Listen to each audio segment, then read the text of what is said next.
6 de fevereiro de 2024. Nesta terça-feira, a igreja celebra a memória de São Paulo Miki e seus companheiros mártires. Em nome do Pai, do Filho e do Espírito Santo. Amém. Meus queridos filhos e filhas, muito bom dia. Vos saúdo com a paz de nosso Senhor Jesus Cristo. Louvado seja Deus, estarmos juntos nesta terça-feira. Hoje celebramos a memória destes 25 mártires que derramaram seu sangue, do mesmo modo que Cristo assim o derramou, crucificado numa cruz em cima de um monte. São Paulo Miki foi um japonês, nasceu no ano de 1564, morreu no ano de 1597, tinha um pai militar, seu pai era japonês, parte da família dos samurais. São Paulo Miki foi educado num colégio católico, jesuíta. Naquela época, o imperador do Japão permitia o catolicismo. Acontece que, em certo ponto da história, houve uma mudança política. O Japão conquistou a Coreia e rompeu as suas relações com a Espanha. E rompendo suas relações com a Espanha, ali começou uma acirrada perseguição ao catolicismo que até então era permitido no Japão. Então muitos cristãos foram expulsos do Japão e alguns permaneceram ali. Entre esses 25 católicos que depois serão assassinados a mando do imperador japonês. Dentre esses 25 mártires que foram assassinados, estavam padres, religiosos e também alguns leigos. Destacam-se 3 figuras dentre esses 25 mártires. 3 adolescentes que derramaram seu sangue. Tomás Kozak tinha 14 aninhos. Também Antônio tinha 13 anos. E Luiz Ibaraki, que tinha 11 anos. Junto desses 3, também ao todo, como já disse, foram 25 mártires, também lá estava São Paulo Miki. Todos estes foram martirizados do mesmo modo que Cristo. Foram crucificados no Monte dos Mártires, em Nagasaki, no Japão. Então, um grande exemplo para nós de persistência, de testemunho da fé cristã. Meus queridos, se eles quisessem, eles poderiam ter fugidos do Japão, como muitos que até então professavam a fé, saíram fugidos depois que começaram as perseguições. Mas eles resolveram permanecer, Pessoas insistentes na fé. Um testemunho de persistência, testemunho de defesa da fé. Eles persistiram, permaneceram lá até chegarem ao martírio. Então, um grande exemplo para nós, uma vez mais, eu já disse a vocês e sempre digo, quando nós nos revestimos de vermelho na igreja, nós rememoramos o sangue de Cristo que escorreu da cruz em nosso benefício. Quantas vezes nós negamos a fé, às vezes nós, para não nos indispormos com uma pessoa ou com outra, nós, quando sai assunto de fé, de religião, a gente muda o assunto para não se indispor. Esses mártires, eles enfrentaram martírio, Eles não hesitaram diante do enfrentamento das indisposições em relação à fé cristã, Um verdadeiro testemunho para nós. Nós vamos meditar nesta manhã desta terça-feira, meus queridos, o texto da primeira leitura que a igreja nos propõe. Nós estamos acompanhando já há alguns dias o primeiro livro dos Reis. E hoje nós vamos ler o capítulo 8, versículos 22 ao 23 e do 27 ao 30. Naqueles dias, Salomão pôs-se de pé diante do altar do Senhor, na presença de toda a Assembleia de Israel. Estendeu as mãos para o céu e disse: Ó Senhor, Deus de Israel, não há Deus igual a ti, nem no mais alto dos céus, nem aqui embaixo na terra. Tu és fiel à tua misericordiosa aliança com teus servos, que andam na tua presença e de todo o seu coração. Mas será que Deus pode realmente morar sobre a terra? Se os mais altos céus não te podem conter, muito menos esta casa que eu construí. Mas atende, Senhor meu Deus, a oração e a súplica do teu servo, e ouve o clamor e a prece que ele faz hoje em tua presença. Teus olhos estejam abertos noite e dia sobre esta casa, sobre o lugar do qual disseste: aqui estará o meu nome. Ouve a oração que o teu servo te faz neste lugar, ouve as súplicas que teu servo e de teu povo Israel, quando aqui orarem. Escuta-os do alto da tua morada no céu, escuta-os e perdoa. Palavra do Senhor. Graças a Deus. Meus queridos filhos e filhas, mais um texto muito bonito que com a liturgia da igreja nós lançamos mão do texto da Bíblia, né? Da nossa Bíblia Sagrada. Hoje, Salomão de pé diante do altar, como também diante da presença de toda a Assembleia. Olha que bonito gesto de Salomão, minha gente. Ele estende as mãos para o céu e ele vai dizer a Deus, né? Senhor, o Senhor é tão grandioso, né? Até mesmo os céus não é capaz de contê-lo. Como que o Senhor pode caber nesse templo tão insignificante, né? Nós sabemos que que esse templo não é capaz de contê-lo, a sua grandiosidade, magnitude, né? Aí ele diz assim: mas atende, Senhor, a oração e a súplica do teu povo que te busca, que te clama com fervor, que se coloca na sua presença hoje. Teus olhos estejam abertos noite e dia sobre esta casa, este lugar. Olha, meus queridos, nos faz lembrar esse texto, né? É muito bonito nós refletirmos, porque nós somos irmãos, né? E nós estamos debaixo do mesmo templo que é a igreja, né? Eu tenho a minha paróquia, que é a paróquia São João Batista, nessa cidade abençoada de Itu. Você com certeza que ouve minhas orações, congrega alguma comunidade cristã, semanalmente está numa igreja, né? Congrega uma comunidade. O templo, né? A igreja de pedras, né? Ou de madeira, vai saber.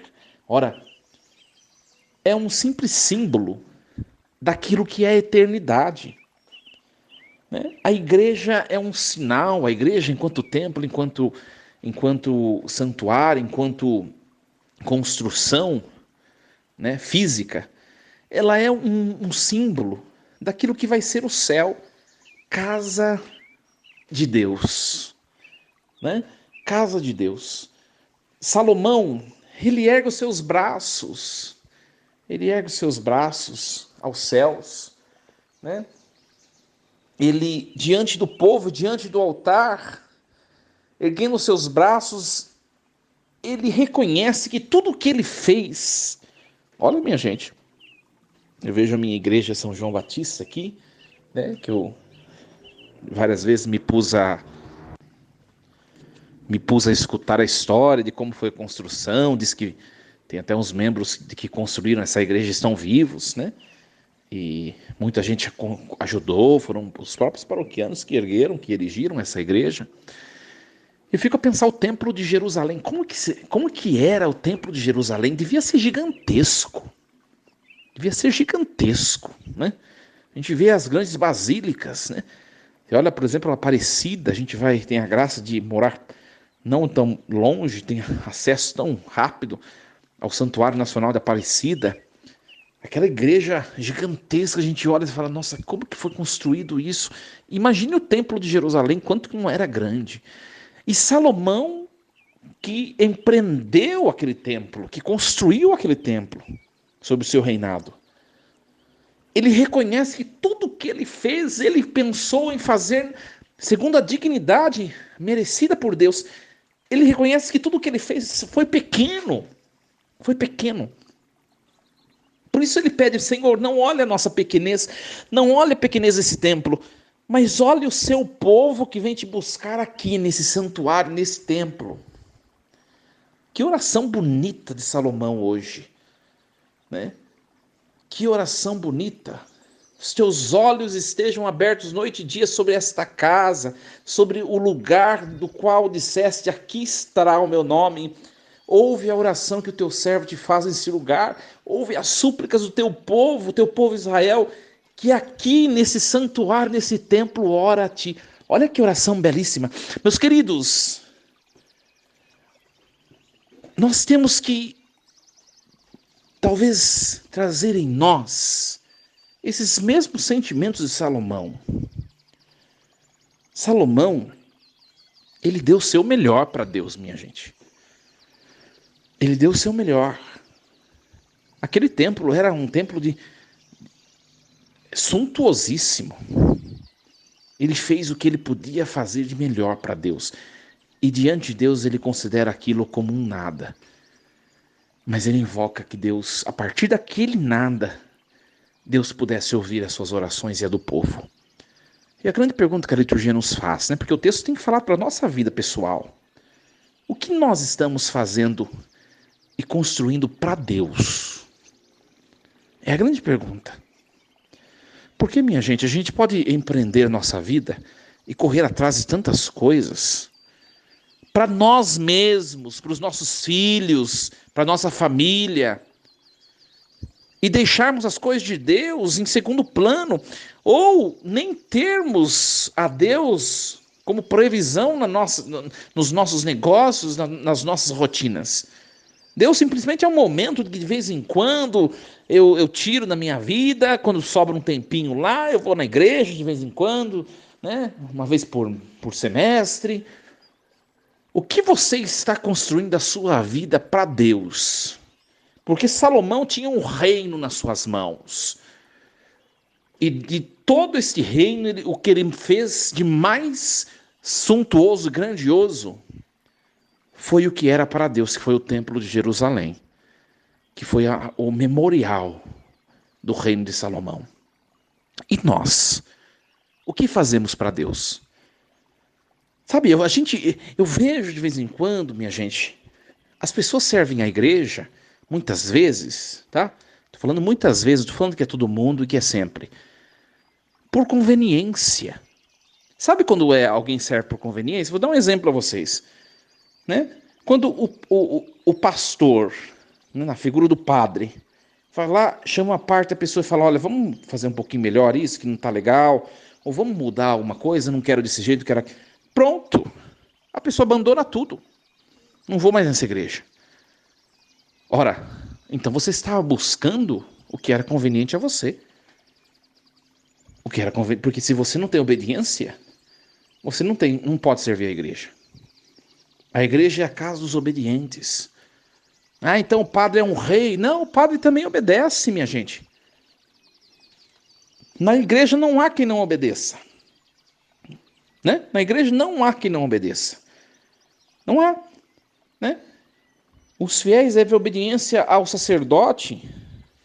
Obediência enquanto respeito, enquanto carinho nas advertências, enquanto atenciosos nas advertências. O padre, por sua vez, também deve obediência ao seu bispo, ou aos seus superiores, que junto do bispo governam a diocese, que por sua vez deve obediência, né, ao colégio dos bispos, deve obediência, por sua vez, ao Santo Padre, o Papa, que por sua vez deve obediência como sumo pontífice, aos ímpetos do Espírito Santo que soa na sua alma. Não há quem não dê obediência. E quanta gente cai fora da igreja? Por quê? Porque eu não quero obedecer a ninguém. Se eu não quero obedecer a ninguém, eu não consigo obedecer a Deus. Aí tem aqueles que vão chegar no extremo de não concordar mais nem com a Bíblia, né? Como uma pessoa famosa por aí disse, né? A Bíblia precisa ser reescrita. Ora, Deus falou errado. O que Deus falou a gente precisa corrigir, que Deus está errado. E a gente vai vendo nos seres humanos tanta presunção, petulância. Tanta presunção e petulância. Porque tudo começa na minha incapacidade de entregar algo a Deus. Porque eu quero uma retribuição, quero um retorno, quero que seja feita a minha vontade. Se não for desse jeito, eu não dou nada a Deus. Olha, minha gente, só lembrando a leitura desses dias, né? Só lembrando a leitura que se passou sobre Salomão, né? Que a gente acompanha uma sequência. Se você acompanha de vez em quando, você perde a sequência dos textos. Ou escuta a reflexão todos os dias. Deus falou para Salomão: Salomão, o que você quer pedir para mim? De tantas coisas que Salomão que podia pedir, ele só pede o dom da sabedoria. Ele não pede autoridade, ele não pede poder, ele não pede dinheiro, ele não pede bens, ele não pede saúde, ele não pede vida longa, ele não pede nada, ele pede sabedoria. E a sabedoria é a capacidade de conduzir a vida segundo os olhos e a vontade de Deus. Isso é sabedoria. Olha quão sensível é Salomão. E a gente vai percebendo aqui, na vida daquelas pessoas que servem, né? É só você ir convivendo com as pessoas, você vai percebendo qual é o motivo pelos quais elas estão na igreja. Né? Você convive um pouquinho, a primeira coisa que você vai notar, qual o motivo de que cada pessoa está lá. Você vai notar quem de fato tem como motivo de ser igreja a fé. Como também você vai notar quem tem como motivo a conveniência, né? A vaidade, o aparecer, o ter poder. Você vai observando tudo na igreja. Isso é para a gente refletir, para nós refletirmos. E olha, minha gente, estou dizendo a vocês, com toda coragem e sem nenhum temor, isso não está só no meio laical. Isso não está somente nos fiéis leigos. É claro que cada padre convive com seus paroquianos, são um grupo grande de leigos, de fiéis. Mas olhando a igreja como um todo, isso está presente em todas as instâncias, tanto laicais quanto clericais. Tem muita gente que pendura na igreja por conveniência própria, né? Tem muita gente. Agora eu vou falar um pouquinho da questão clerical, não estou falando agora. A questão laical é isso. O que te motiva a ser igreja? O que te motiva a ser igreja? Você precisa refletir.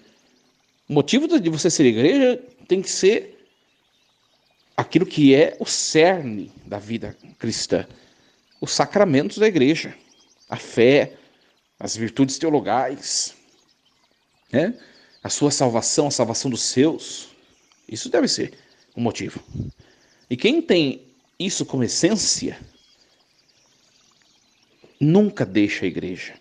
Nunca abandona a fé, por nada e por ninguém. Quem tem isso como essência, o amor a Deus como motivo único de ser igreja, pode ver as coisas mais horríveis acontecer no seio eclesial, que é o meio comunitário, que é a igreja. Nunca vai abandonar a fé, porque o motivo que faz com que a pessoa esteja lá não é aquilo lá. Está muito acima, que é Deus. Ora, isso é dos leigos, mas agora a questão dos clérigos. Tem muita gente que também constitui-se como igreja no meio clerical pelos motivos que não são os motivos essenciais. Tem muita gente que quer carreira. Tem muita gente, meus queridos, que quer prestígio, títulos. faz de tudo, se necessário derruba os irmãos, se necessário derruba quem esteja como concorrência, para ter um título, para ter uma cadeira, para ocupar de maneira prestigiosa uma posição no seio clerical e social. Tem muita gente. E Salomão, ele hoje nos leva a refletir sobre isso. O que é a motivação nossa de ser igreja? Olha, minha gente, reflito minha vida, né? Minha caminhada vocacional, né? Aquilo que eu sempre me destaquei foi pelo que foi virtude em mim. Nunca procurei me destacar por aquilo que eu não era, né? Eu como pessoa, as minhas virtudes. E hoje eu faço o mesmo, né? Eu faço o mesmo. Eu prefiro me destacar, porque isso não é pecado grave, né? O pecado grave é o contrário, é você se submeter a uma falsa modéstia ou soberba, né? Para poder exaltar mais ainda as suas virtudes. Não, o que nós temos de virtuoso em nós temos que assumir. É verdade, eu tenho essa virtude. É verdade, eu tenho essa qualidade. Como também os defeitos. É verdade, eu tenho esse defeito, preciso superá-lo, né? Preciso superá-lo. Mas tem gente que não, né? Que força a barra para o quê? Para conquistar metas que às vezes vai fugindo da essência da vocação. Nós somos convidados a refletirmos sobre isso hoje. Meus queridos, a igreja existe para ser a casa do encontro com Deus. É só isso. A igreja não existe para ser uma empresa na qual eu tenho carreiras a serem empreendidas, construídas e possuídas. A igreja existe para ser o que Salomão falou hoje, uma casa onde Deus habita e se manifesta. É só isso.